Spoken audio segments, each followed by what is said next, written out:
It's a good day and have a safe life mga kabayan, mga katusok. Ito na naman po ang inyong abang lingkod. Nagbabalik si Angel from Saudi Arabia, ang simpleng florista.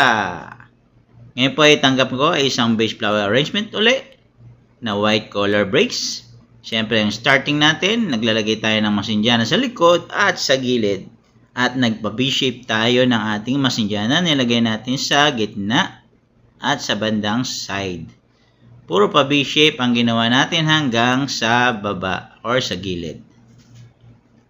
Pag nasakop na natin, syempre maglalagay naman tayo ng ating hawa na green leaf. At ilalagay lang natin sa ibabaw, sa gilid at sa side.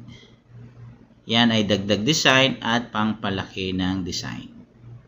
Syempre maglalagay din tayo ng ating leather leaf sa bandang baba. At nang hindi makita ang ating floral foam o yung tape ng floral foam. Para magandang tingnan ang ating arrangement.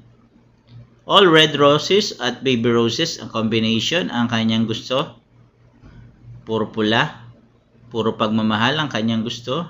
Siyempre, yun ang request ng ating customer, kaya siyempre yun ang ibibigay natin.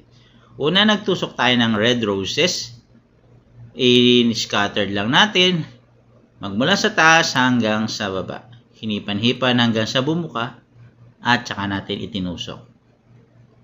5 roses ang ating nilagay at kakalatan na lang natin siya ng baby roses. Worth 150 SR uli ang ating customer. Bali sila ay magkasamang customer, yung isang ginawa ko at ito. Sila ay magkaibigan na parehas pupunta sa isang okasyon. Kaya ayaw nila ng parehas ng kulay ng kanilang bulaklak or ng base arrangement. Yan.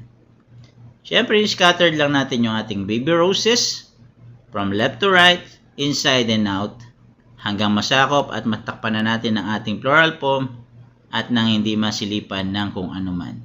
Yan. Siyempre, yan ang ating kailangan gawin, mapaganda at mapalinis ang ating arrangement. Dahil dyan, nakasalalay ang ating mga customer kung babalik sila o masasatisfied sa iyong gawa. Siyempre, bilang ikaw ay isang florista, dapat gampanan mo kung ano man yung tungkulin na nakaatang sa iyo para ang iyong trabaho o hanap buhay ay hindi maapektuhan. Dahil dyan nakasalalay ang ating kinabukasan. Kaya dapat pagbutihan at bigyan ng magandang ayos or magandang sistema ang ating ginagawa. Pag mahal mo ang trabaho mo, dapat pagmalasakitan mo. Dahil pag may malasakit ka sa iyong trabaho, maganda ang balik nito sa iyo. Yan guys, malapit na nating matapos ang ating arrangement, all red and baby roses combination, worth 150 SR. Ang ating regular customer ay masasatisfied nito dahil syempre binigay natin yung the best natin. Yan guys, tapos na po natin. Nililinis lang natin siya. At lalagyan natin siya ng steel grass. Yung steel grass ay ilalagay natin ng pabilog doon sa side pang dagdag design. Parang ating design ay mukhang malaki. Yan. Lalagyan din natin siya ng medyo lawit dito sa bandang baba. Dagdag design din yon. Dalawang steel grass ang ginamit ko. Dalawang steel grass na tinusok at binali sa gitna para magmukhang design siya. Yan, tapos na po guys ang ating base flower arrangement worth 150 SR. I hope nagustuhan niyo po ang aking simpleng arrangement. Paki-like and share and follow naman po ako at paki-comment kung saan nakarating ang aking video para mapasalamat ko po kayo sa isa susunod pang video. God bless you all mga kabayan mga katusok. Hanggang sa muli. Salamat po.